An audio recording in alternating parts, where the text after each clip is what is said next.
I am so glad you convinced me that the family car should be the Defender 110.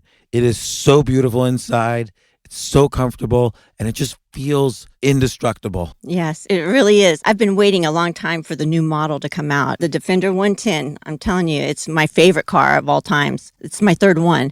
You know, I have stories of going off road. The guy managed the group. He was like, "What are you doing in this beautiful car?" I'm like, "I'm going off road." He's like, "Are you sure? Because you can use one of ours." And then they look like Mad Max cars. I'm like, no, we're going to do this. And he was shocked. Wow. Well, it's great because the Defender has been reimagined for 21st century adventure, and its unparalleled off-road ability as well as its robust interior are invaluable whether you're headed towards uncharted territory or just a weekend of exploration. The Defender 110 tackles challenging surroundings with absolute confidence. The SUV conveys strength outside and in, featuring peerless technology like an intuitive driver display and an award-winning infotainment system. That's my favorite part, to keep you connected no matter where the journey takes you. Adventure is unique to everyone, and so is the Defender. Choose from the two-door Defender 90, the four-door Defender 110, or the larger Defender 130 with the ability to seat up to 8 passengers. You'll find uncompromising performance in all three. So pack up and go even further with the Defender 110. Learn more at LandRoverUSA.com/Defender. This isn't your average business podcast, and he's not your average host. This is the James Altucher Show. Today on the James Altucher Show. You were the vice chairman of General Electric, and you rose up and had to figure out how to strategize, how to rise up. I think that's important, not just for women, but for anyone who's challenged about how do you rise up in a hierarchy. To me, that's the foundation of why I felt I had to write this book. Just I saw so many people feeling like they needed somebody to tell them it was okay. Even the fearless founder CEOs, right? They only know so much. They have a board. So I think this is a human trait. I do. And I think what's catapulted you from success to success in your career, you had to give yourself permission, and that kind of got you to the point where you could be like, okay, the next day I'll be vice chairman of the most famous company in the world. It was exactly that easy. But you're right. For me, I was introverted. I had confidence issues early in my career. Even still today, I struggle with those. But it's that I know I have a good idea. I want to ask a question in this meeting. I hold myself back. It's too stupid. So now what changed? Like, what makes you switch and say, okay, I'm going to say this? In fact, you would even write down, I'm going to say something in each meeting. I would say, because I do my homework, I'm going to come in with a point of view. Like, what are you good at? They hired me for a reason, so I should come in with a point of view. If I sat there and waited for my boss to call on me, he or she wouldn't do that. In fact, I share a story of my boss, Jeff Immelt, at one point saying, like, why do I have you in these meetings? You don't say anything. Like, I expect you to show up more. You still have to build your presence in the world. You have to make a connection with people. Yeah.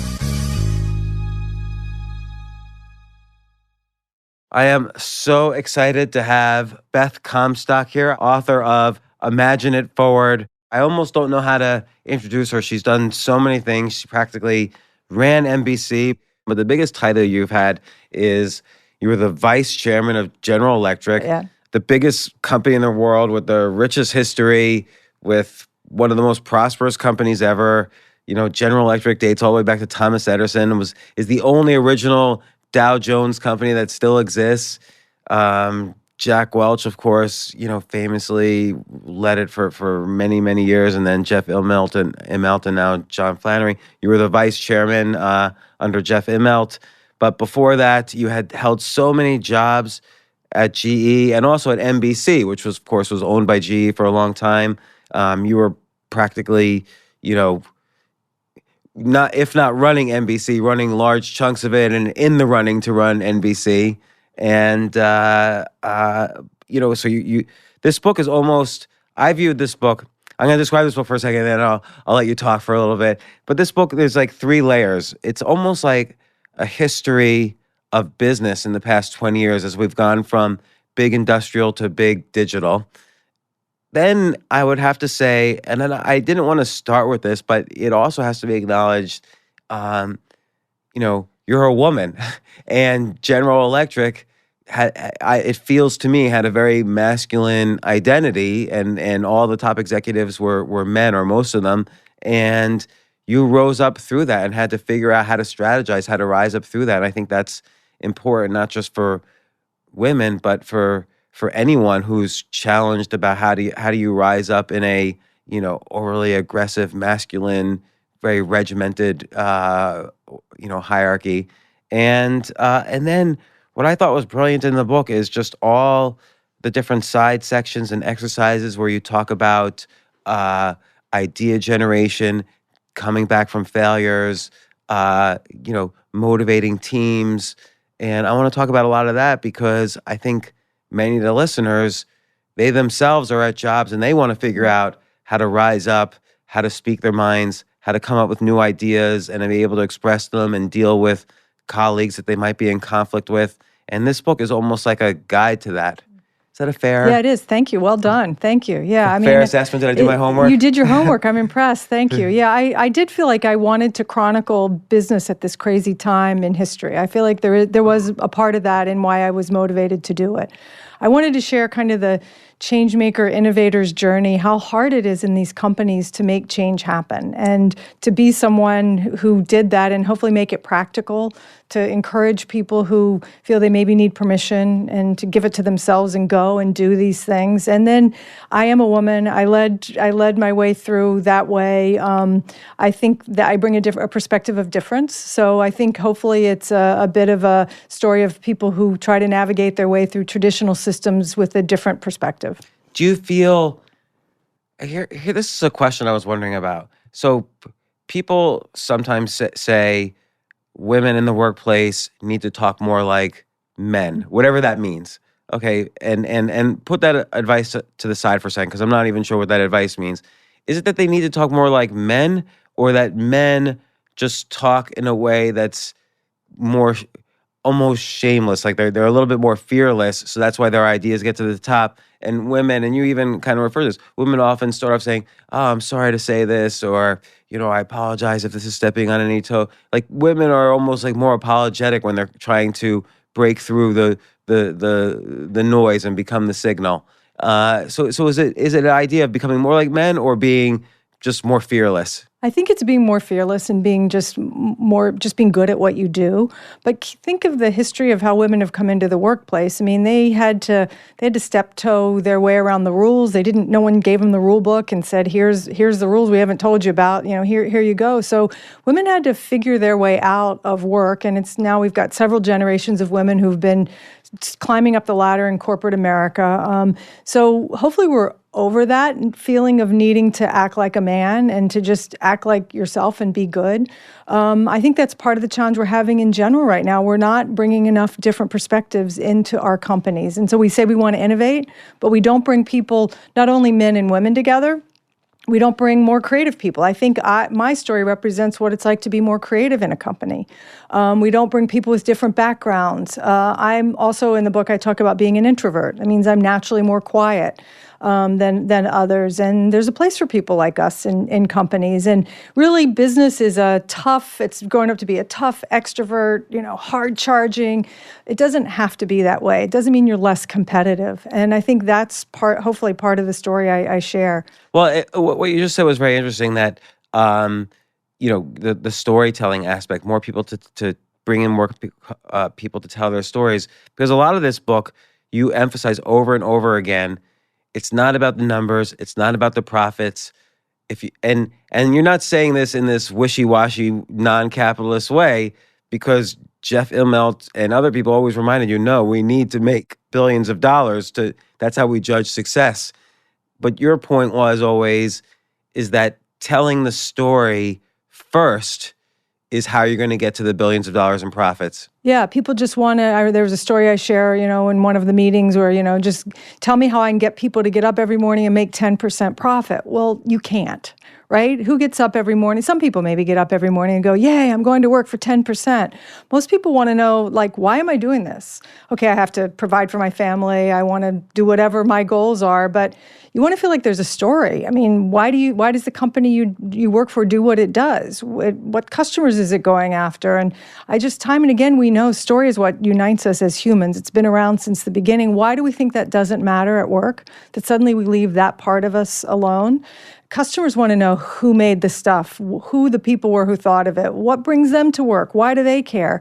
And again, we just think, just give me the numbers, just make it about the numbers. And then we're surprised when we lose customers or we lose employees because it's just about the numbers. And it's interesting. So after 9/11, many companies, many big industrial companies in particular, were affected, and GE, which makes jet engines, and of course the airline industry was affected. GE was naturally concerned how the events of 9/11 would affect them. You were in charge of their marketing or messaging then, and you guys were sort of the first out of the gate with a really empowering message that GE essentially helps build America, and you need us. And the question is, how important is it for a company like GE? And you answer this in the book, but I'm still curious. How important is it for a company that doesn't really sell directly to consumers, which Jeff Immelt argues with you about, to make this message? Like, I'm watching TV and I see an ad about GE. Do I really care? Yeah. Well, I don't know if you care. I hope you do. But I think that is the question. I would get that a lot. I remember one CFO like, no one's going to buy a wind turbine from watching that ad. Well, they might. Not directly. I mean, it's not like a number at the bottom, 1-800-WIND turbine, I'm going to have a wind farm in my backyard. No. But part of the reason you do that is you are telling your story for all the different people who do business with you. If business were so easy, you only called one person and said, book my order, you wouldn't need to do that. But many people, especially in complicated businesses like a GE, many people weigh in on how you're going to purchase a train, a plane, whatever you're making. And so partly you're telling your story to get the decision makers at the client companies on board. You want employees to come and work there and say, choose your company versus another. In a public company, you have shareholders who you want them to buy your stock. So there are a lot of reasons why you have to tell your story. And it's this notion I talk about sort of mind share before market share. And it's this idea of getting out ahead of your story a bit and getting people comfortable with who you are and what you do. You're trying to find a connection. And you're just carving this little tiny pixel in their brain, just a little tiny piece of real estate up there in a cell in your brain to say, I have a good connection with GE. I remember them. It's sort of like it sort of like reminds me of the IBM story that you won't get fired if you buy from IBM. Right. So everybody learns to trust it's about IBM, trust. and it becomes a catchphrase even. And it's about surprising people. I mean, if you just show up in financial publications, they're expecting to show up. If you show up in a late night comedy show talking about helping young scientists get going, then that surprises people. They don't expect to see you there. We told a lot of stories going after the passion base in industry. For example, my favorite one is telling stories about how trains work. And there's a whole passionate group of people. They don't all work in the industry. They're called foamers. They foam at the mouth because they love trains so much. You may be one. I sometimes think I might be one. It brings out the little boy in everybody, playing with trains. And so we just spent a lot of time telling great stories about how trains are built, showing famous routes they were going on, because you're trying to build goodwill and get ahead and an advantage. When someone makes that decision, they may not even be able to articulate, I know GE has the best train engines, but they're probably remembering a great story they heard about it, an emotional connection. Yeah, and I guess when you put it that way, like, let's get a small piece of mental real estate. If you actually do the math on the people, there's 300,000 employees at GE. Then every one of them is close with, let's say, 10 to 15 other people, and then you have all the customers, so it's another, let's say, 1,000 decision makers and all of their families. Thousands, and then there's all the shareholders, which is another millions. Millions. So it actually, you are saying to all of them, hey, we're okay, you're okay with us, don't panic. And so, although it's a hard thing to test, like no one will know how GE did if you didn't put out those messages. I think that's why it's almost, that's where the argument is, because there's no way you can't prove it empirically. You can't judge success. Right. And luckily, technology has given us the means where you can do direct direct marketing for certain occasions, and that's good, but it's not always. You still have to build your presence in the world. You have to let people know you have to make a connection with people. Yeah. And that takes a long time, and it's often, doesn't have to be expensive, but it's often what people think you don't have to worry about because it seems soft. I think it's the most essential thing. Yeah, no, I agree. I think Right? I mean, people know your story, right? They come to you because they like your podcast, they like the content you put out, but my guess is they just stick with you because they know your personal story. They understand you standing out on the sidewalk with your suitcase or whatever those moments are you've shared with people. I bet you if you were to go, and maybe you've done this, and map kind of what people remember, it's those real human connections to you. Companies are no different. it's true. It's like I could write, I think I've written over 3,000 posts on my website, and it's those ones that are real kind of distinct points that people connect with. That's the ones people always stop me on the Yeah, street and say, yeah. "Oh, I read that one you did, and have you written anything else?" Yeah. And I go, "Yeah, another Yeah, 3,000." they're saying like, I'm like James, right? I'm like him. He's like me. And I think companies are made up of people, and we forget that. So I think you want people to say, they're people. One of my favorite stories was we took, we went and took some aviation engineers who were making jet engines, and they had never seen their work in real life. I mean, they'd seen a jet engine, they'd been on a plane, but they'd never seen their engine take off on a plane. So we arranged for them to go to Boeing Field, and they stood there and they saw their handiwork, and literally it starts with hand and then amazing technology, and they cried. I mean, you have these grown adults sitting there crying because they're seeing their work like soar into the sky. Like, that's amazing. I think that's a big problem in corporate America is that it's kind of borrowed over from factory America Yeah, in exactly. the 1800s where people don't realize they're not just cogs in the machine. Their product actually does something. They make something, Yeah. and I think it's good when you connect employees to the final outcome. Yeah. I don't think that happens a lot. It doesn't. I remember in college, I was working like a summer job, one of my summer jobs. I was working the line at the Rubbermaid factory in Winchester, Virginia, and we were doing these trash cans that said like the Bahamas Princess or something. And, like the line, we would sit there and we'd imagine what the people in the room must be doing. And I mean, I still remember it as a very vivid thing. Like, you want to know whatever you're doing. You don't have to be making a jet engine, but whatever you're doing, like, what's someone going to do with it? And how easy would it have been in that line for there to have been a story like these trash cans are going to this hotel and this is what the people who do. I don't know. I mean, I'm being a bit silly, but No, why actually, not? I'm daydreaming about it now. Yeah. Like you could imagine each trash can Yeah, leads exactly. to another. It's almost Exactly. like a Love Boat sort of story. Yeah, it could be. That's fun. That could be a good content series. In fact, one of the things we wanted to do was have some of the manufacturing team write their names on some of the equipment, and almost like you could imagine technology. Like, here's James. Here's a little story about Yeah, James. or send us a postcard. Yeah, exactly. If you had a good trip Yeah. using this trash can. Yeah, and how proud would people think? How proud would they be to say, "I did that. I got Yeah. that back." So I do think those things matter. People want to know that they're doing something that matters. But I could see how you would get resistance. Like, let's say the CEO of the jet engine or the wind turbine division would be like, "Hey, I build wind turbines. My customer, I know my 5 customers. I just call them on the phone. They don't need to see this commercial." So I could see how you would get resistance. And they think it's wasted money, right? We'd rather spend the Right. money doing something else. So what would be your standard response? I mean, obviously you're telling it to me with the mind share, leads to market share, Yeah. but how would you convince them to believe that? Well, I would try it small first. I mean, I wouldn't suggest someone go out and do a Super Bowl ad and spend all their money, which a lot of companies have done. I probably wouldn't do that first. I'd find small ways to tell those stories. I would tell stories with customers and employees together, and maybe you'd feature it at a trade show.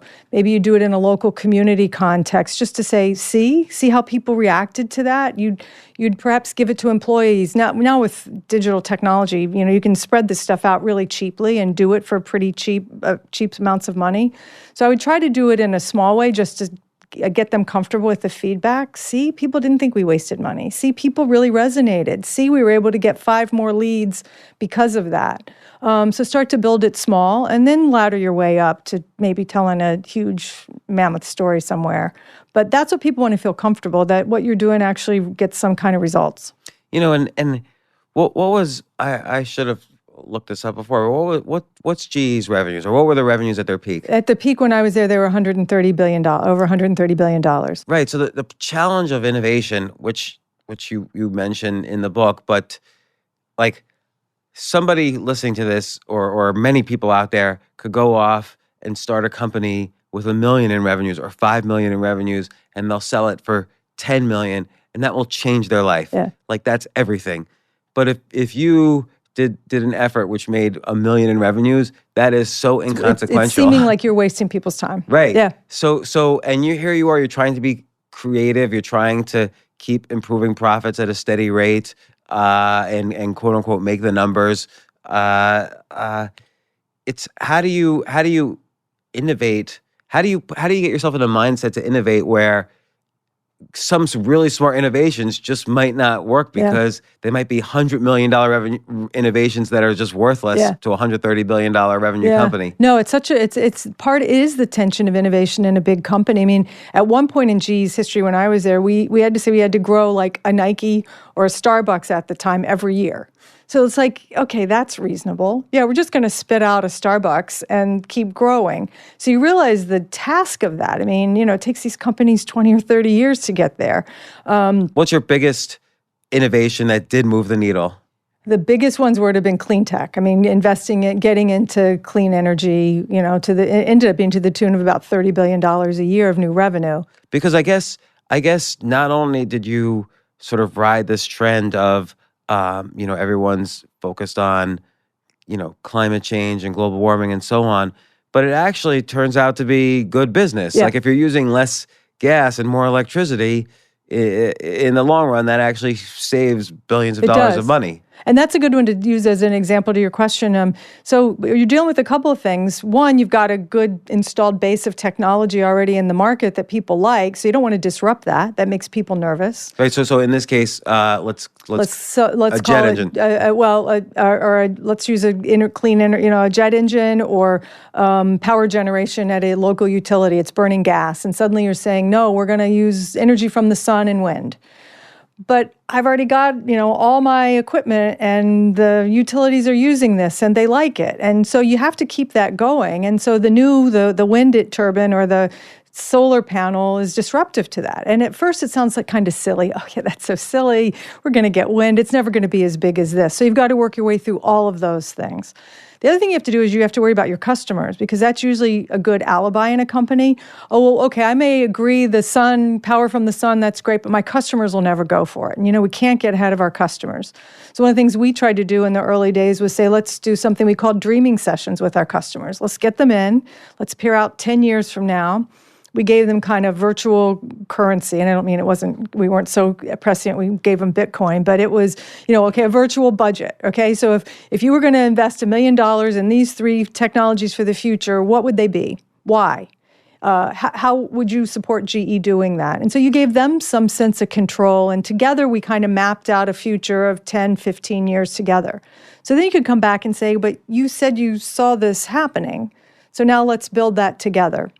So I think it's just an ongoing effort to, one, you're telling stories, you're bringing other people in, and then you're testing and learning things. So we must have done, I don't know how many different iterations of trying to do solar, of trying to do energy storage, which is basically battery technology. And the goal there is you want to do them small enough so you're not losing a ton of money, but with enough money so that you're making progress. And that's another set of tension. So frankly, everywhere you look, there's tension. And everybody can fight everything. It's too small.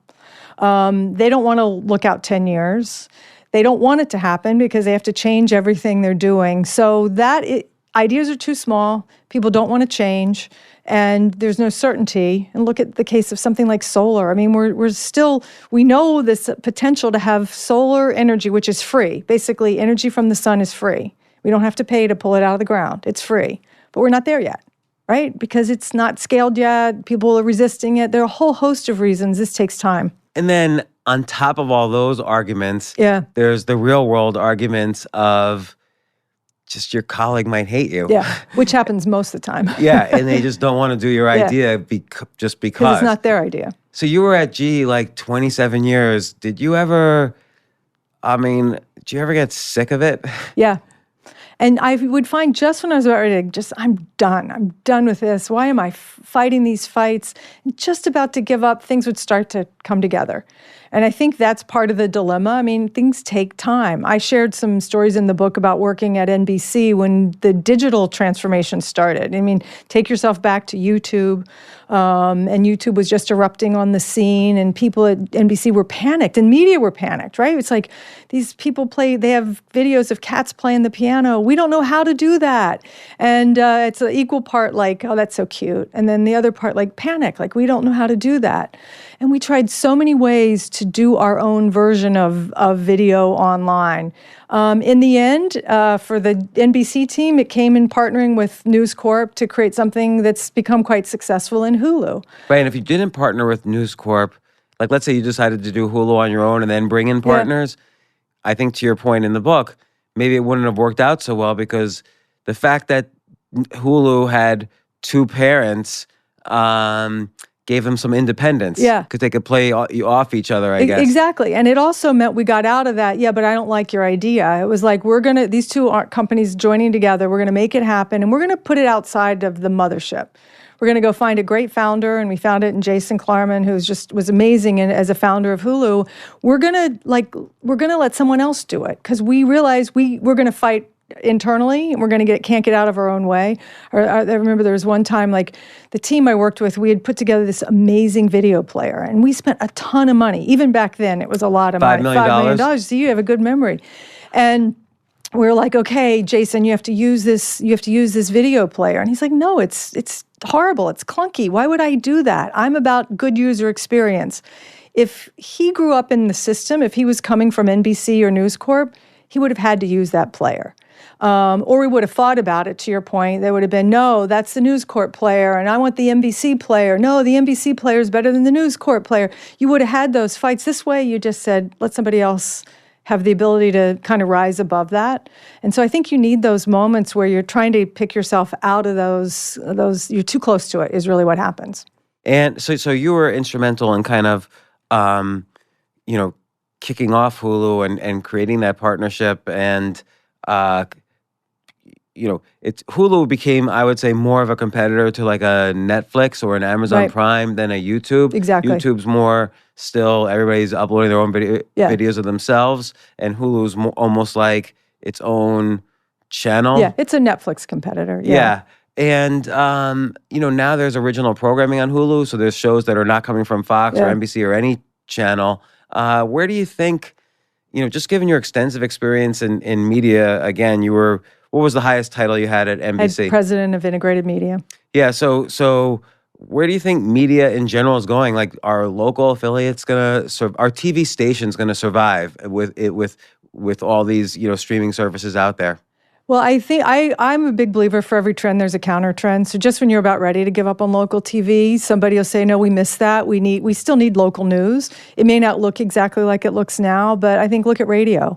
We're doing this podcast, right? I think there was many times when people were like, audio's dead. Now audio's having this amazing resurgence. True. So I think what happens with media is the pie gets bigger and more competition, and the slices get smaller. So we're all, so the presence that local TV stations had is much more narrow because you're competing with people's time. They're like, do I listen to James' podcast or do I watch my local news? And so what happens though? Like 30 or 40 years ago, the top show on TV might get 30 or 40 million viewers a week.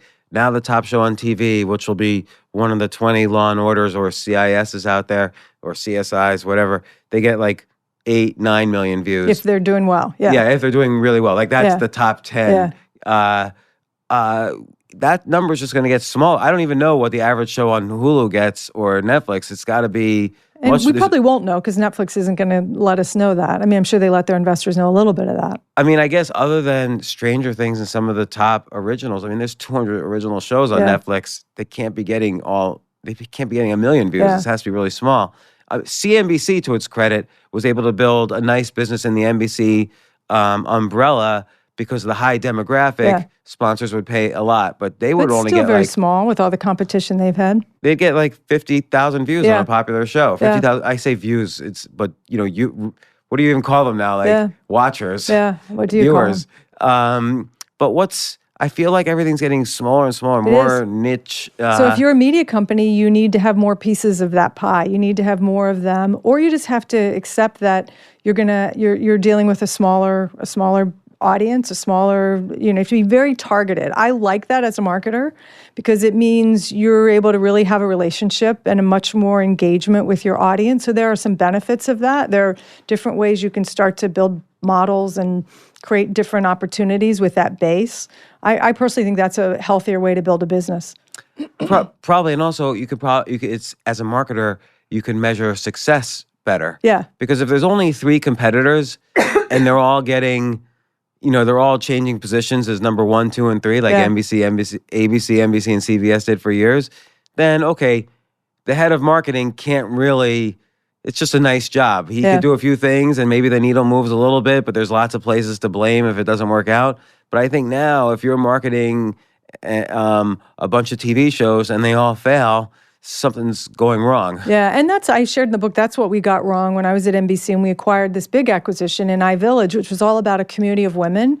And I think, again, like we didn't do it right. We didn't integrate it well, but this idea of starting with the community, and back to your CNBC example, so CNBC is now at this place where their community is people, not just finance people, but largely people who are analysts, work for hedge funds, do trading, and it's a very vibrant community for that, and that may be a viable business for them. So I think that we have to get our head around what does it mean. So back to your local television station, what does it really mean to be local? Like, what does it mean to be a New Yorker? It's probably not even enough to be a New Yorker. There's 5 boroughs, where I have to be like Upper West Side. I have to be even the neighborhood block of Upper West Side. And how does somebody do that and replicate it? That's the challenge, I think. I wonder if, and then I want to get back to your book, but this is just something I'm curious about. I wonder if the TV model, which is basically still like, a cable line comes into your house and then offers you a bunch of services on a big screen, like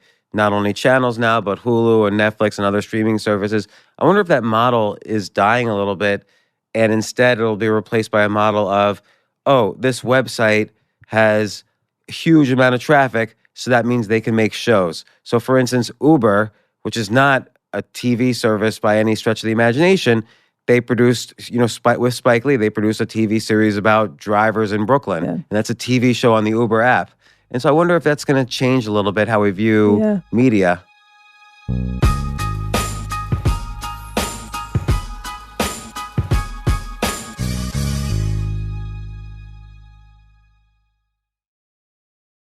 I think I agree with you. I think every company is becoming a media company, is some of what you're saying. And I also think we're seeing this, things are breaking apart. And then the natural is, wait, I can't keep up with all this. To what you're saying, there's so much content. So there'll be a new group that comes through, and I predict reaggregates things. In some ways you could argue Spotify's a new model of that. Why couldn't Uber be that, or anybody who can figure out the way to build it around your interests or your specific efforts? So I predict the future will look like the past in some respects. People come together, or the models sort of aggregate things and centralize them, then they get disaggregated, then somebody else comes up with a new way of bringing it together.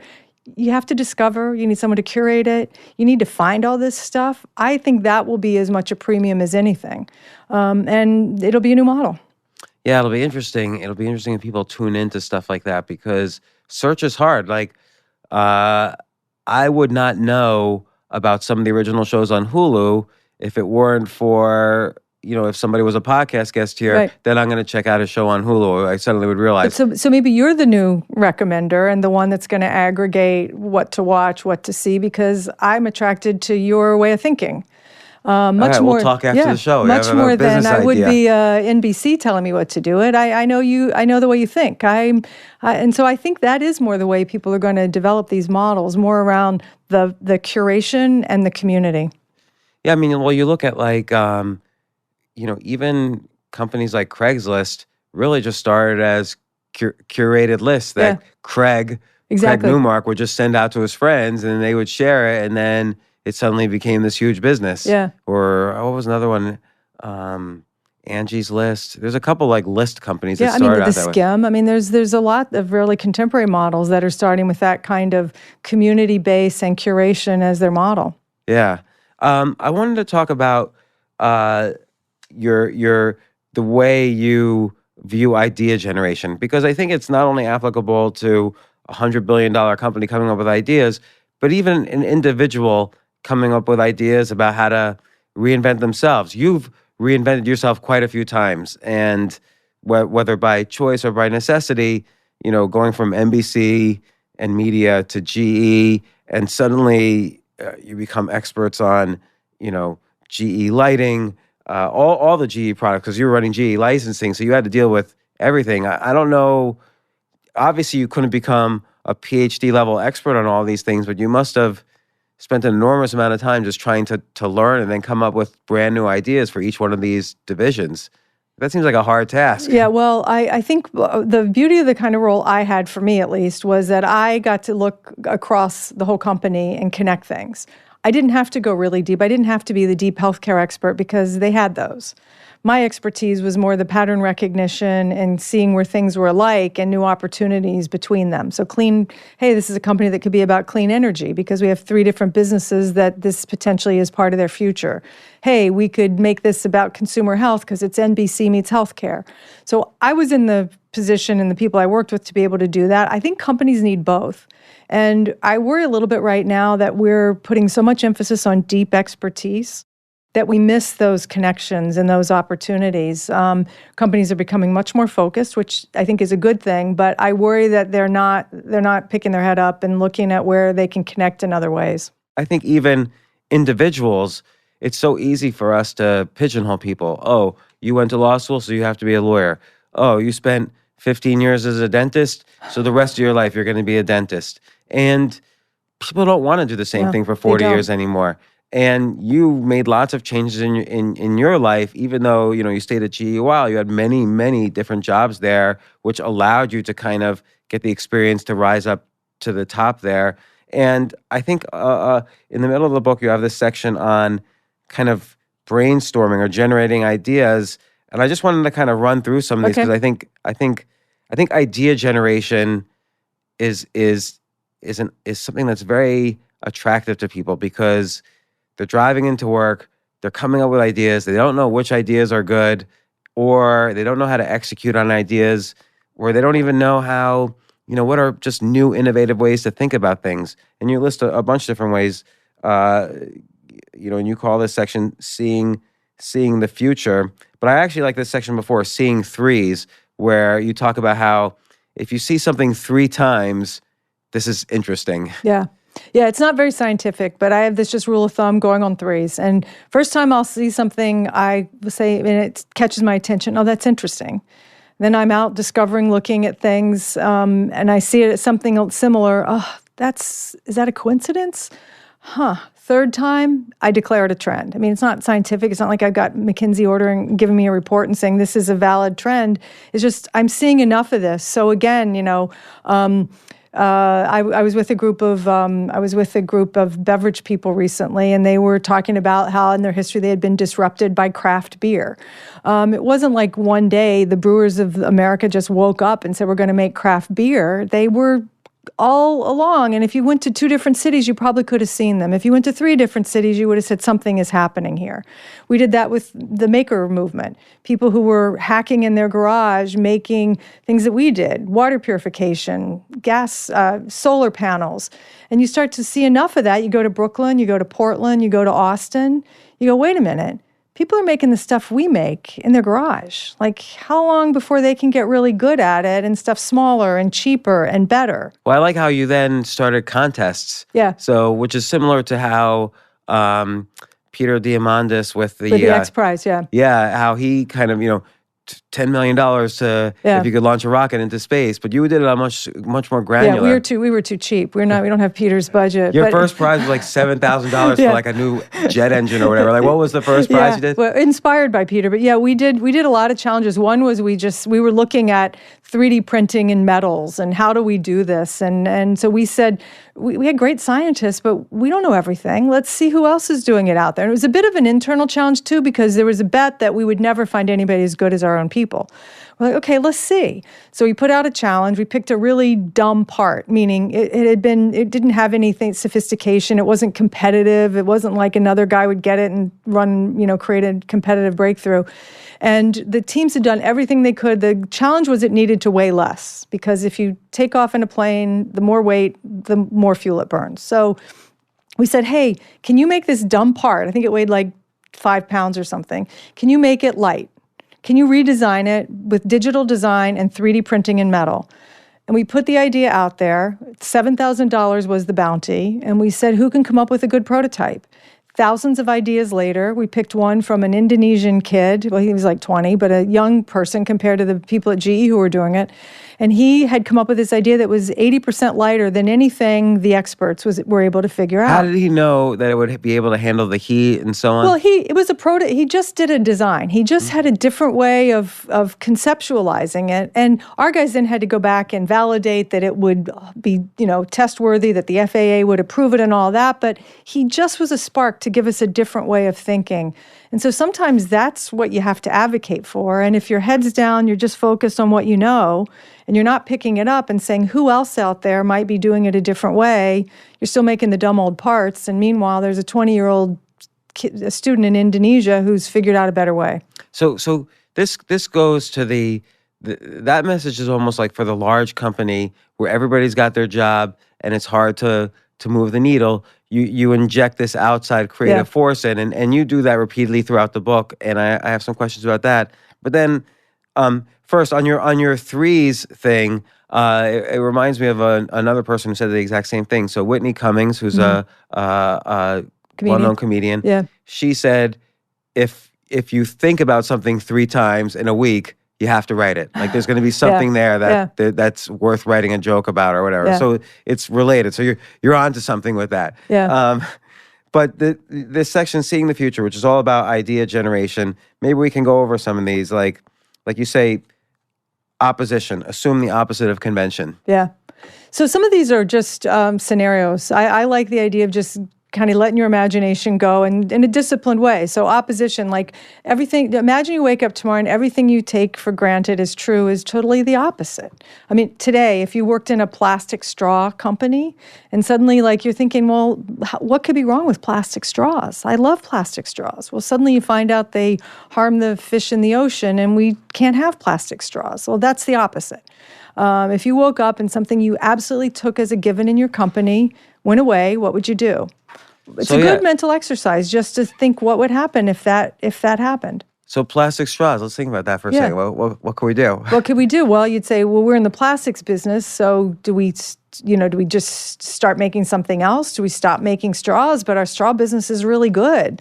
You better have been out there, I think, figuring these things out and hoping to see, hey, plastics, there's a lot of people taking action against plastics. Hopefully you're not surprised one day that you just wake up. So hopefully you would have done it earlier. That would have been my first thing.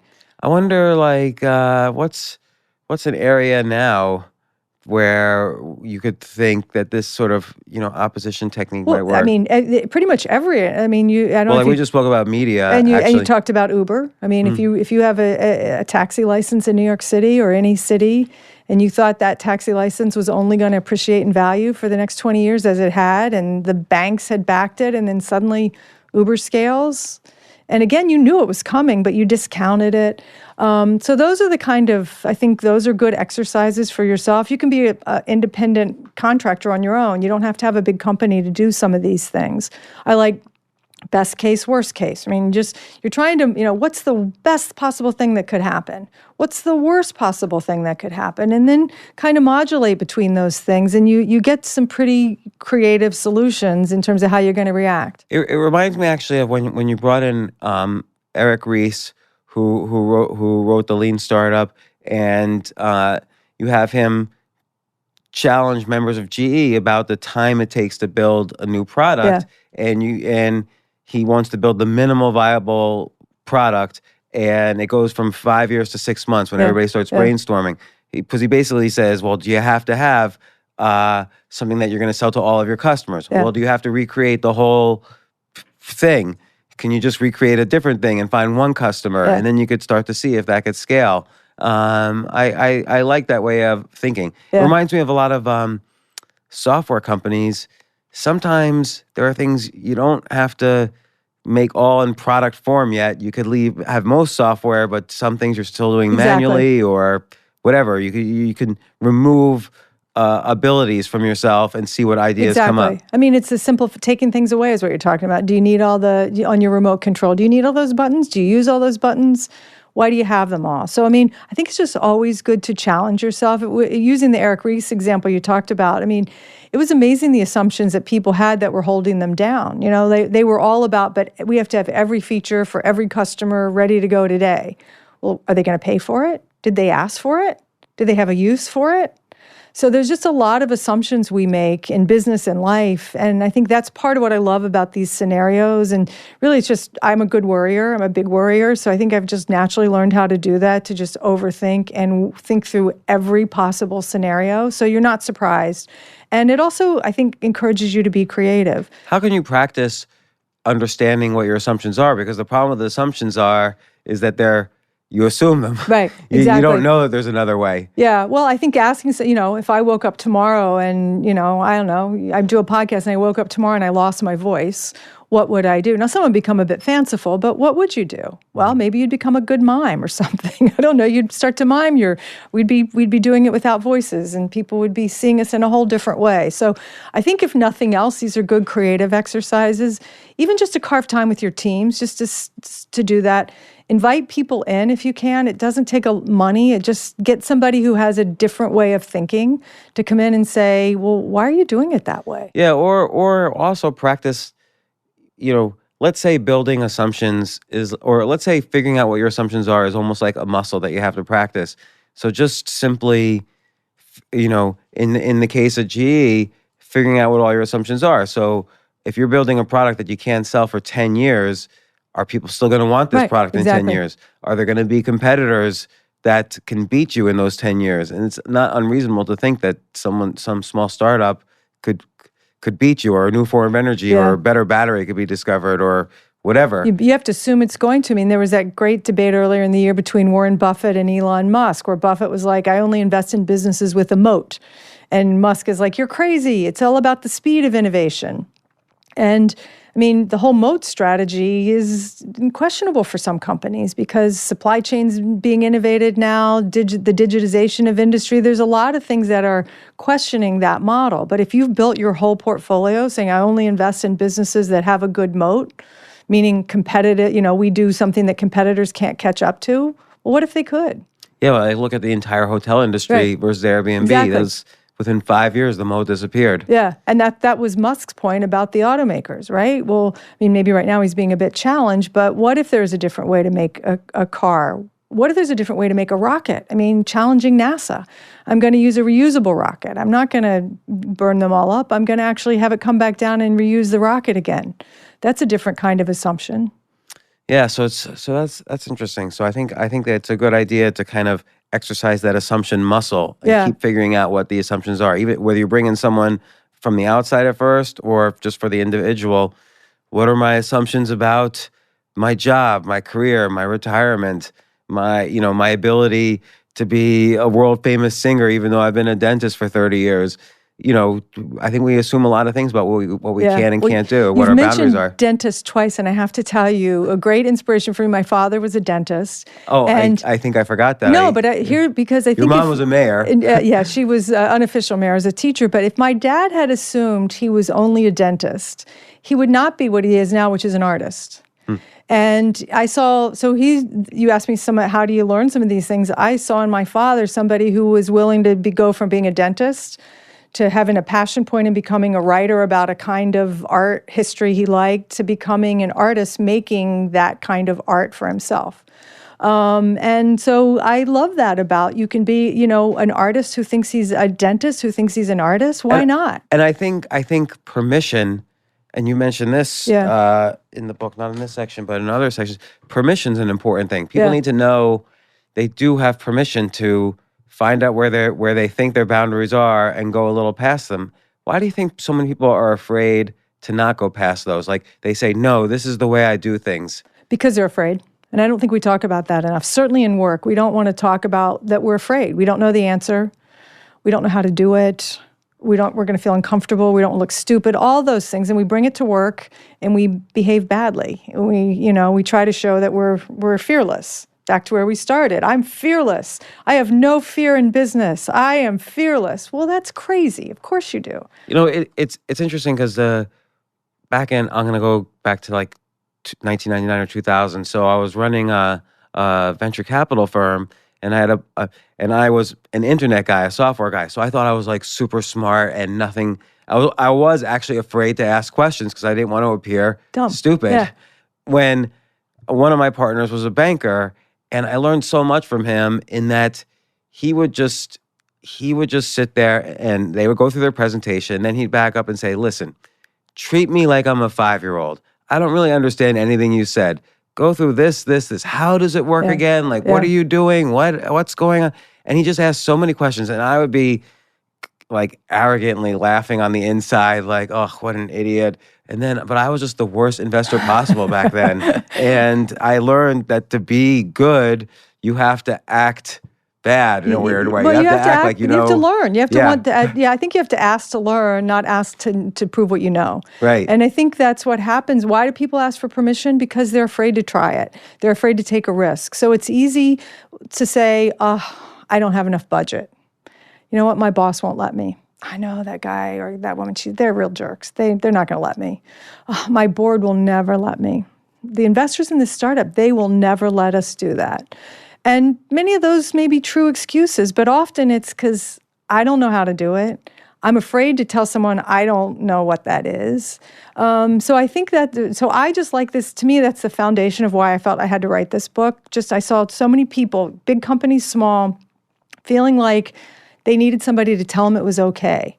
Even the fearless, founder CEOs, right? They only know so much. They have a board. They use the board for a reason why they can't do certain things. So I think this is a human trait. I do. Well, and I think what's catapulted you from success to success in your career, not that you didn't have volatility, but you kept moving up the hierarchy in various ways and getting opportunities and offers, is that you almost had to coach executives to give themselves permission to try new things. And in doing so, that forced you to apply the same advice to yourself. Yeah. You had to ask all the questions to understand their businesses, and then you had to challenge all your assumptions first so you could challenge theirs. You had to give yourself permission so you could give them permission. And that kind of got you to the point where you could be like, okay, the next day I'll be vice chairman of the most famous company in the world. It was exactly that easy. But you're right. I mean, partly you're getting out of your own way because you're saying, for me, I was introverted. I had confidence issues early in my career. Even still today, I struggle with those. But it's that I know I have a good idea. I want to ask a question in this meeting, but I hold myself back. It's too stupid. So they're going to think I'm stupid. So now what changed? Like, what makes you switch and say, okay, I'm going to say this? In fact, you would even write down, I'm going to say something in each meeting. I would say, because I do my homework, I'm going to come in with a point of view. Like, what are you good at? Like, I come to this, they hired me for a reason, so I should come in with a point of view. So you have to get out of your own way. You have to give yourself permission. If I sat there and waited for my boss to call on me, he or she wouldn't do that. In fact, I share a story of my boss, Jeff Immelt, at one point saying, like, why do I have you in these meetings? You don't say anything. Like, I expect you to show up more. Like, that was unique and rare for people to say that. And it really caught my attention. But you also need to take that feedback from people and say, like, you're in your own way. You're in your own way. So what's valuable there also is the what you just said, come in with a point of view. Yeah. Because in order to do that, you have to do a lot of research. You do. Because if everybody else in the meeting is an expert at what they do, coming in with a unique point of view requires a lot of work. Yeah, and confidence, because if everybody's talking like the financial, the ROI of this, and they're talking finance, and you're not a finance person, you feel like, I'm a marketer. They're going to think I'm an idiot. They don't value what I'm saying, but you come in and you go, but no, okay, my expertise is I know the market. I know the trends that are happening in there, and they don't. So my job, if I'm part of this team, is to contribute what I know and what they need me to know. So I shouldn't be sitting here trying to tell them how to do better math. I'm actually not good at math. So let me come in with what I know. Here's a trend. Here's my I've seen this trend. I've done homework on it. I'm confident of this. I'm more confident of this than I know how to, do gap accounting. And along with that confidence, and you're sort of alluding to it, seems like you have to come in with a story. You have to come up with a story. And I think people too often try to be like everybody else. And it's about asserting your difference. And look, I had to learn. It sounds like great. Like, I grew up in some flower and just came out this way. But no, I mean, you have to learn how to do that. It's enough of that, like sitting in meetings and not saying anything or having people think, well, what's marketing? You're dumb. You never say anything.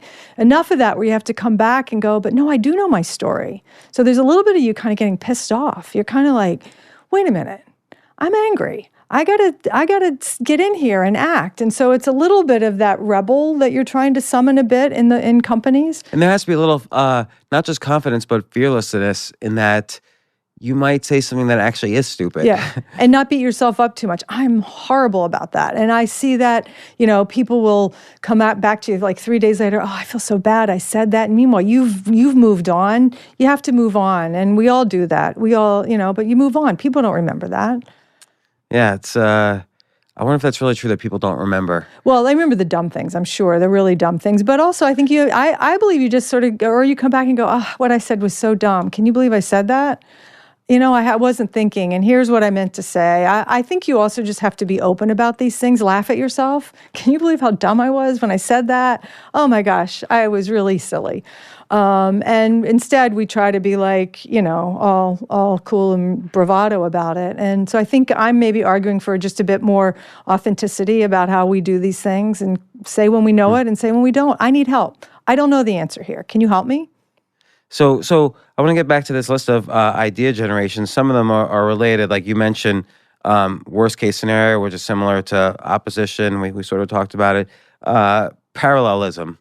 Maybe describe what that is. Well, I'm with parallelism. It's just imagine that it's sort of like the sliding doors kind of thing. You're going down one path. Imagine if you went down a totally different path with a business idea. What would it look like? What would it be? I mean, again, I'll go back to what if energy was generated from the sun versus via coal? What would that look like? It's the same kind of process. You're just going down different paths to figure out how do you get there. So let's play with that for a second. Okay. So let's say New York City, Con Edison has their utility grid downtown, the main central parts of it.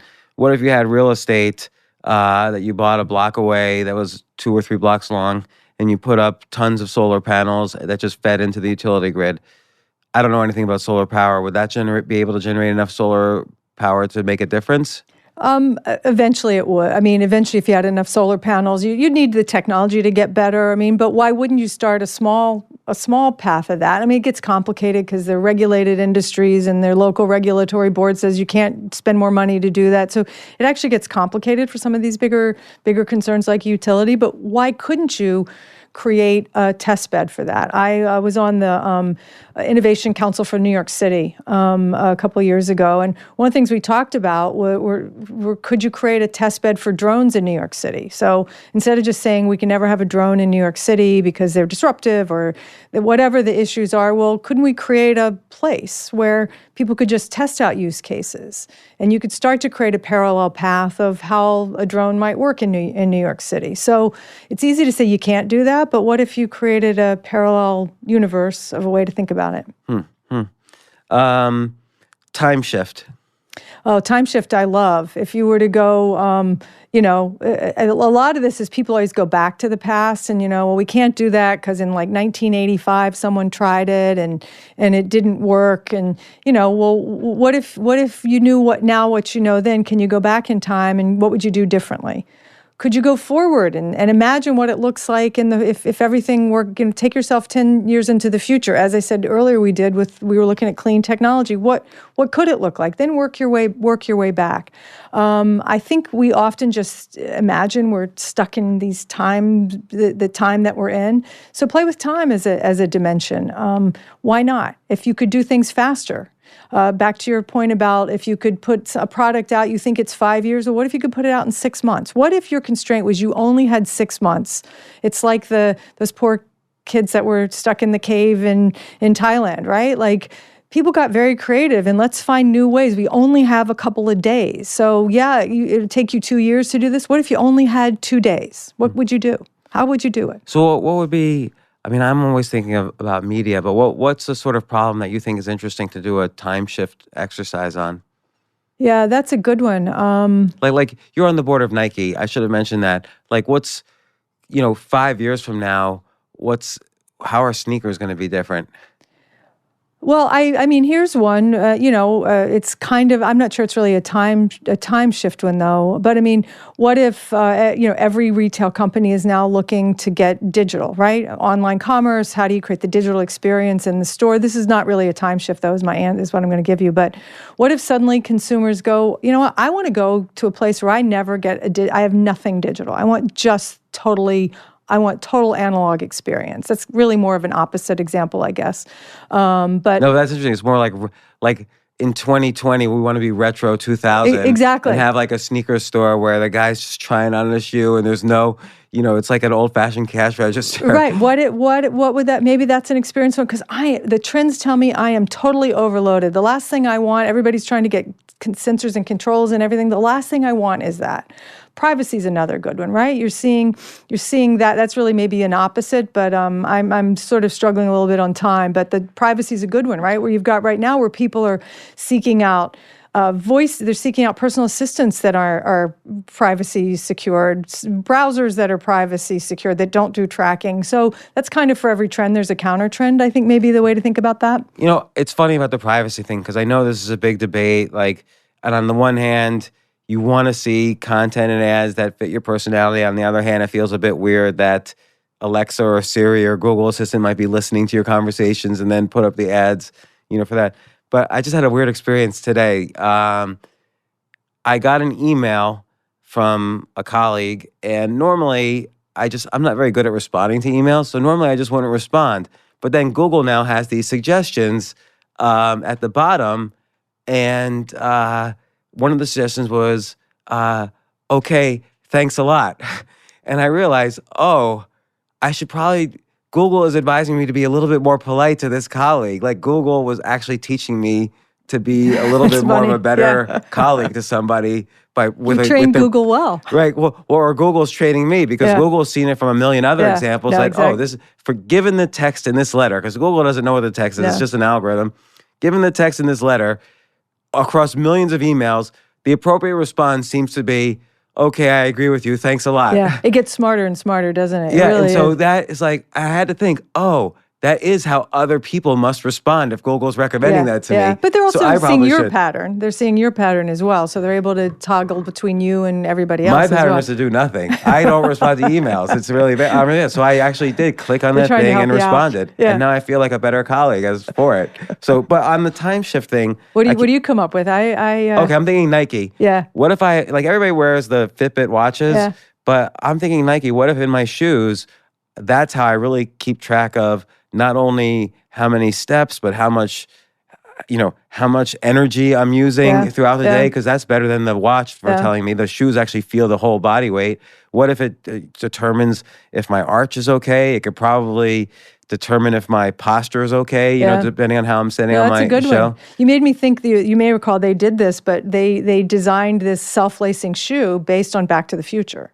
Oh, I didn't know that's that. a really fun one, and it actually now has become a whole line for them of sort of assisted product for people who don't have dexterity and maybe have Parkinson's disease like Michael J. Fox, and you actually can't tie your shoes.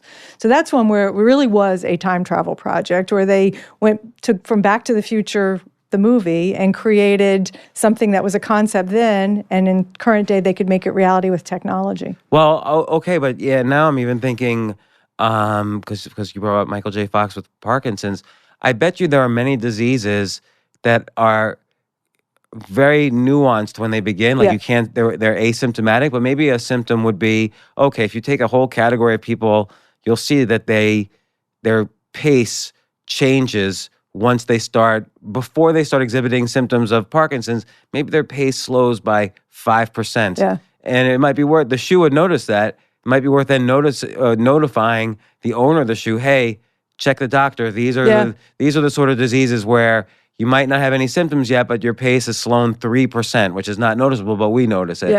Yeah. I think and I think technology is going to allow us to do that. And you made me think. I mean, if you spent any time in like upstate New York or other rural areas in the country, you see a lot of young people returning to farming and returning to country life in a way that the trends were everybody's going to move to the city. Yet I think that is a bit of time travel and a bit of opposition together, where you'd start to think, hey, people actually want to return to farming. They don't want to be city dwellers. They want to return to a different time, and they want to do things differently. So I don't know if that's time or opposition, but again, for every trend, there's a counter trend. I think what that is Beth Comstock. I feel you brought up like the retro thing a couple of times. You think I'm a retro? I'm stuck in a. Well, I think now that you've worked so hard in so many different jobs, and your brain has had to like overstress itself. I think you want to go back to like, a simpler I'm just going to wake up and look at the rainbow over my lake. Yeah, I have no rainbow over a lake, but I think there is something about that. But that's what I'm seeing out there. I do think people, as much as we see all the crazy technology, the fast pace, I do think people are looking for simpler experiences, simpler connections. So I think these are good exercises just to kind of try to stay ahead of the change and try to identify trends early. Yeah, so I like this one, Strange Bedfellows. Yeah. Well, that's where just like who are two people that could come together and make really crazy ideas. I mean, again, back in our day, Fox and News Corp coming together to seed something that became Hulu. Well, you're competitors. You know, I mean, Ken Aletta has that book out now, Frenemies. That was the big word at the time. You're a frenemy. So like, what's the craziest group of people who could get together and create something amazing? So I think that's the idea behind that one. What's just a really odd duo of people, companies, teams that could get together and come, you see it a lot in music. You get sort of the old guard and the new guard coming together. Tony Bennett and Lady Gaga sing whatever. I was thinking Aerosmith and Run DMC came together in, I guess, 1984 and created a rap version of the Aerosmith song Walk This Way, which totally put rap into the mainstream as a multi-billion-dollar industry. Aerosmith was my first concert I ever went to see. Really? Yeah, I liked Aerosmith. Run DMC might have been my first. Is that, there we go. See, there we go. Contemporaries. Yeah. So what's next for you? This book has been a bit of a bridge for me. I wanted to chronicle what I had seen and hopefully offer some encouragement. So I want to get that into the world. That's immediately what's next. And I'm excited to be a beginner. I mean, I'm really starting to think of how do I start over again? And I don't exactly know what that means. I'm sort of at this stage in life where I can hopefully take some wisdom that I've accumulated, certainly experience, and I'd like to just start again in some new way. So I think I'm going to re-enter the workforce in a really different way. I mean, you know so many people in business. Even though this is sort of related to what you did, but and you're also so comfortable with media. I know you say you're quiet, but you're obviously not very. I've gotten over it. You could do a talk show somewhere, or you could have everybody in industry would be on this show. Yeah, well, maybe. I mean, I do want to do more. The book has brought out in me that I like to write. I had a co-writer, which helpful. Now I have confidence. I think that I could write something on my own, do something more. I'm a storyteller. I think at the heart, that's what I am. But I don't know. I've actually been starting to offer myself out to people I know, just like, hey, I'll be an intern for the day. I just want to come and learn. I just want to learn. So I'm at that stage right now where I'm doing my pattern recognition, where I'm out and discovering. I do that for myself. I shared it in the book whenever I've gone into new jobs. I feel like I need to kind of do that now and say, how do I take all of that, what's happening, and apply my strengths, and then go do something new. So I'm in that mode. You should totally do the intern thing. It's like Robert De Niro. or Robert De Niro in the movie, but we had Joe Mowgli on the podcast, and he was, the CEO and chairman of Ameritrade, and then he quit that to be an intern for a college football team. I love that. And now he's a football coach. I love that. Yeah, so, I'm gonna follow that story. That's great. Yeah, we could use one, so let us know. Hey, maybe I'll come and intern here. Exactly. Sure. And when Jesse Itzler was on, he said, "Oh, you should be an intern with Sarah Blakely. We should both be interns for Sarah Blakely. See how Spanx are made in the factory." Yeah. I just want to mention you give a lot more idea things, and we're not going over all of them. I encourage people to get the book and see all these different ways for idea generation, in addition to the billion other like I like how you tell a story and then kind of encapsulate it into the lessons you've learned and exercises to try. I think this will make anybody like a better employee and a better businessman and just a more creative person. Like you said, it doesn't have to be about business. It's like your dad went from dentist to artist. This is about reinvention, not just because you helped GE reinvent, but because you repeatedly reinvented. Your story parallels that of GE and NBC and so on. And also, I think, and we didn't really talk much about it, maybe I'll ask about this as one of the final things. You know, you've dealt with a lot of difficult characters, and a common question people ask is, I'm at work, I'm stuck at this job, and one of my colleagues just hates me or is jealous or something. What do I do? Yeah. It's a common. We've all felt it. We've all been there. And you do a couple of things. I mean, I think I finally had to learn, like, there's always gatekeepers everywhere. I don't, and they're sometimes in your own head. And so, can I work around this person? Can I enlist them in a shared mission? Or do we have some common bond? Is there something that we can find commonality in that helps us move forward? No, they're just a total jerk. Can I then build a team of people who we can move things together and we don't need him or her in that same way? Can we do that? No, I can't do that. I think you work through those kinds of things. Can I just go out and do some things on my own that don't need his or her permission? Like, I know what my scope is. Can I craft my job in a different way that allows me a bit of joy and work on projects, and yet I give the boss or the job what they need? So I do think you have more power than you think in these, but at the end of the day, if you've tried all those things and you work for a jerk or a company that's not going to change, you may just have to say, I got to go do it somewhere else. And that a lot of people are afraid to do that too. That requires permission. Yeah, and I share in the book a lot of the struggle just that I had, that the teams I had. And honestly, I stayed in my company 27 years. I stayed too long. I can say that with certainty. And I had to face into that even as I was writing this. I was afraid to leave in some respects. There was always a reason, and they were good reasons. But it seems like Jeff was a very good, I don't want to say mentor because you were already really advanced in your career, but it seems like he was a really good coach for you. He was a good coach. He was a really good champion. He was a good champion for difference. He promoted a lot of women at GE. He promoted a lot of global people. He was pushing for the future and gave us room to do it. And with a different kind of person, I might not have stayed as long. And also, it was a huge platform. I was able to reinvent myself. I was able to take on more things. I'm ambitious. The platform kind of matched my ambitions from that perspective. But if I'm really honest, I think there was definitely fear even in myself. Here I can say I'm a change maker and you have to change this way. But if I'm honest, yeah, I was afraid about trying some of these things. Well, I like how people always say, "Oh, never have regrets. I never have regrets because I wouldn't be where I am now," which is true, but it's okay to say this might have been a mistake. And I like how in the book you kind of admit it was a mistake, and we didn't talk about this, but you turned down a massive job from Steve Jobs at Apple right when Apple stock was about to take off in Zoom. It's the first $1 trillion company now. I think in 2005, maybe it was worth $80 billion, something like that. You would have had options at a much lower price. Yeah.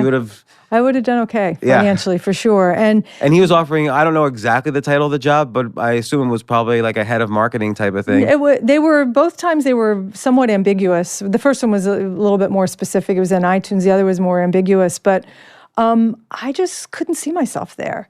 I just couldn't. And yeah, I regretted a lot when I still remember my husband and I sitting down at our kitchen table and we're doing all the math. I saved the spreadsheet. I saved it because I don't know why. I think I knew I was going to say no, but I was questioning myself. I still have it today, like all the pros and cons. You should frame it. I should. I think that's like a work of art. You should donate it to the Smithsonian. And we were going, how good can this stock ever be, really? I mean, come on. In our wildest dreams. You should have called me. I was on CNBC saying Apple would be the first $1 trillion company back then. You were very prescient. Yeah. So, yeah. But you also can't, it wasn't the right thing for me. And I picked another path to parallelism. I picked another path, and you can't spend all your time going, oh, what could have been.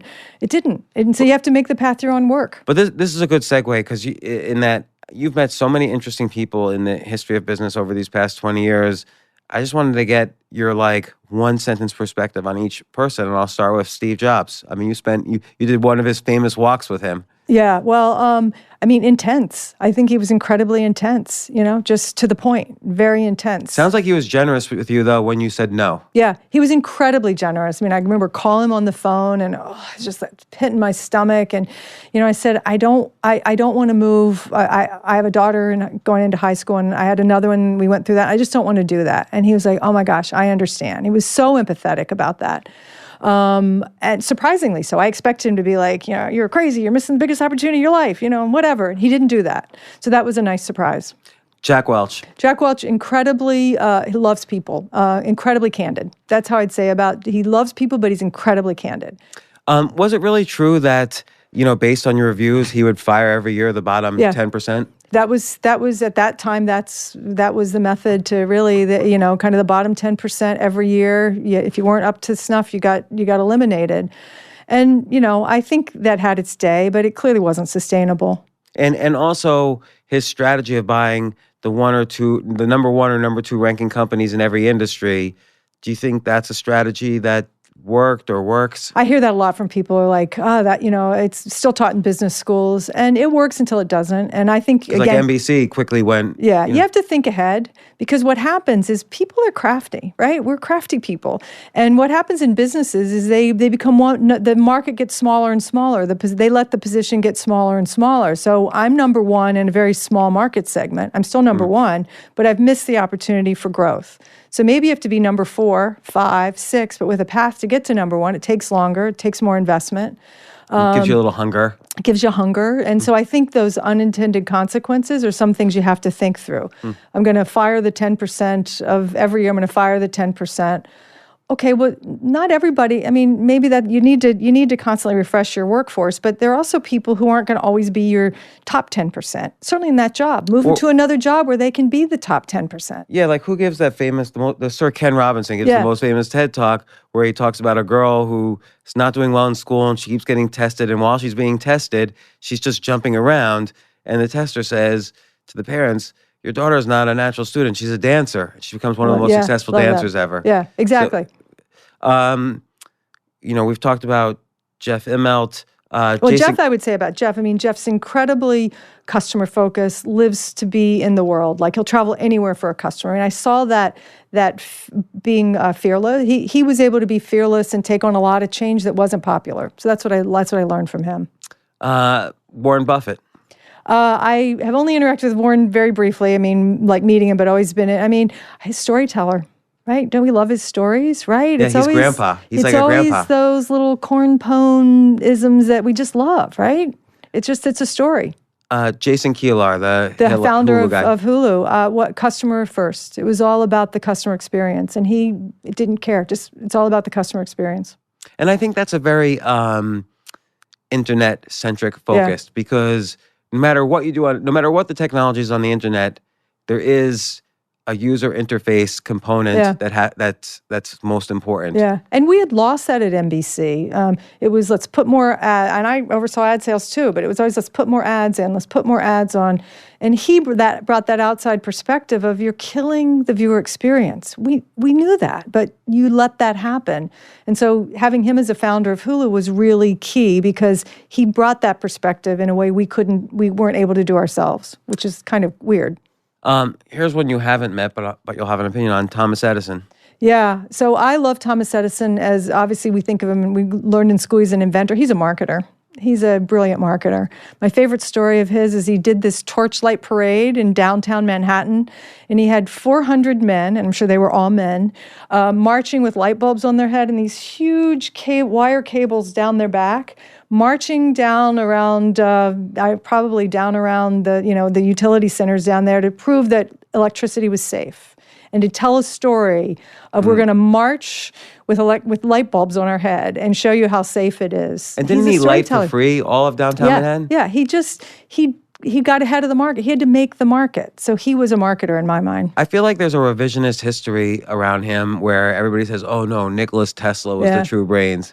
Well, it's also who invented what, right? Thomas Edison didn't invent the light bulb, but he knew how to scale it and commercialize it and get it to market in a way that it got big. So are you going to be pure about the invention of electricity and pure about that, or are you going to figure out who can make it most who can have it used the most widely, who can make it most accessible? So you don't mention a lot of women in the book, but I want to ask you about different women business leaders like Sheryl Sandberg. Yeah. I think I've had the opportunity to get to know Sheryl. I mean, she's very generous with her time. I love the way that she coaches and recommends women for boards. I think she's been very generous with the attention she's had sharing it with others. And, I'm glad you mentioned that. In my time coming up, the generation I had a lot of great women colleagues, but we didn't work for a lot of great women. And I've always felt, hopefully my women colleagues feel similarly, but it was my job to make sure we brought more women and different people in. I remember going to meetings and literally I'd feel like I had like a full beard when I left. It was like testosterone central, like I have to shave, like where am I? And you'd look around and you were like, there were only one or two women in the room. And by the time I left, they were almost at parity. It still wasn't where we needed to be, but so that I think is progress, and we're still not where we need to be. But I think men and women need to keep fighting and bringing in people who are different than themselves. And so I wish I had more women to highlight. I wish I had worked for more women, but I certainly worked with a lot of great women. Did you ever work with Meg Whitman? I have met her through the course of business. Again, very super smart. Many of the women I've gotten to know and who are in senior levels are very generous. I use that word quite often with them because I think they recognize that there haven't been as many women in some of these positions, and they want to share what they've learned. So final thing I'm curious about. You've been married for how long? For maybe over 25 years. 25 years. Chris, your husband's name, he's followed you in all these jobs. You've probably come home with all these stories that he's kind of worked, you've talked out with him. I don't even know what he does in the book. I don't know if you mentioned it or not, but I didn't see it. He's a former journalist. Now he's a business marketing executive, consultant. Was it, obviously you've had kind of a higher paying job all throughout or through most of this. Was that ever like what's the secret in a relationship like that? Yeah, it's interesting. People don't ask that question, but we should talk about that more. I mean, one, I joke and I put it in the book that my husband's my therapist. Someone once asked, like, "Oh, you married your therapist? Tell me that juicy story." And I'm like, "No, he is my therapist. I didn't marry a therapist." But I mean, like, he had like. Part of it is he's a really good listener and he has to be, I guess, married to me because I will bring home those stresses and those challenges. And he's a good listener and a good coach. So I've been really appreciative of that. And the money thing, I mean, he had a career and I had a career. And I think we just had to constantly check in with each other. Like for us, it wasn't like a plan, but about every 3 years we check in. Where do you think your job's going to go? Where's mine? And you'd have to make decisions. When I first met him, he was overseeing media organizations and traveling a lot to South America. Like at some point, if he was going to be in South America all the time, I couldn't take other jobs. So I don't think I want to do that anymore. So then I could lean into doing different kinds of jobs. So we had to sort of share those career aspirations. And at one point he said, I want to be more of an entrepreneur. I want to take a shot at this. And that put him on a certain path that was different. And so financially, it just became a different kind of conversation at that point. And like when you were traveling a lot, which was a reversal, later in your career, I'm imagining you're probably traveling to every division of GE and all over the world. And actually, you mentioned you literally were traveling all over the world. How did he handle that? Like you were absent a lot, which is again an unusual role in traditional. Yeah, well, he's easygoing, so I married well in that respect. He's an easygoing guy, with my daughters, I mean, I didn't travel as much when my daughters were young. As they got older, I traveled more, and there was just more support to help with them, and they were independent. But we just stay in communication. He knows that's what I like to do. I think he also knows I like to work. And if he didn't appreciate that about me, I think, he probably wouldn't have married me. Are you getting sick of each other in retirement? Well, not yet. No, I think I've been too busy on the book. I think he thinks it's just like normal. I throw myself into nonstop work on a book. But I do sense you want the lake and the rainbow and just row a kayak and read a book. I do want that at by least candle.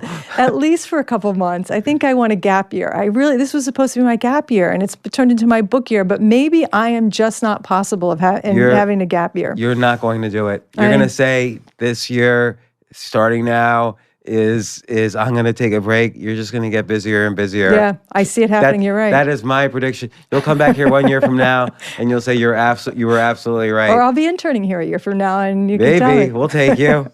I can't even believe. So first off, Beth Comstock, author of Imagine It Forward. Can we say that in the beginning? I forgot to say the title of the book. That's Imagine okay. It Forward. The subtitle is Courage, Creativity, and the Power of Change, but it really is about how to improve your imagination in almost every situation, and how to, you tell these great stories about how you rose in business and the industry in general, and the challenge of digital. There's actually so many topics you talk about. We could keep going for another 4 or 5 hours. I was fascinated by all the analysis of going from industry to digital, and yeah, all it's the not a ways quick we're thinking read. I intentionally tried to make it very deliberate, and try to have people reflect on some of the lessons. So we'll see. You can't skim this book. This is the book worth reading, and Yeah, every thank you. detail is important. And I can't even believe I get to talk to you. You were helping. You were the number 2 person at the most powerful company in the world for forever. But thank you so much for Thanks, James. coming Thanks on for the having me. Really an honor. podcast. Thank you. I really enjoyed it. Thanks. It's been Thanks. fun. Thank you. Thanks You so much. made it go so fast and fun. You're so good. Thank you. I appreciate you saying that, given your experience in media.